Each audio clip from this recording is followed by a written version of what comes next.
ராமநாதபுரம் அருள்மிகு ஸ்ரீ வழிவிடு முருகன் ஆலயத்தில் ஆனி மாத கார்த்திகை நாளன்று தங்கத்தேர் மாதிரி சிறிய வடிவில் அமையப்பெற்ற உள்பிரகாரம் உலா நடைபெற்றன.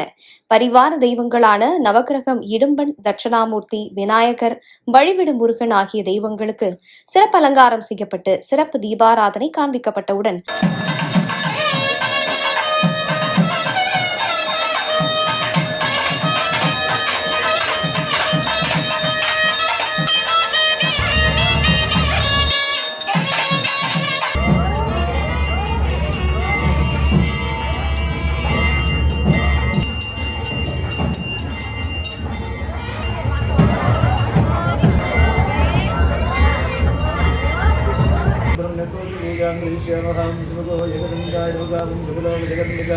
பக்தர்கள் தங்கத்தேர் சிறிய வடிவில் உள்ள தேரை மின் ஒளியுடன் நேரில் முருகன் வீற்றிருக்க பக்தர்கள் ஒன்று கூடி உள்பிரகாரம் வழியாக எடுத்து வந்தனர். பின்னர் சிறப்பு தீபாராதனைக்கு பின்பு அனைவருக்கும் பிரசாதம் வழங்கப்பட்டன.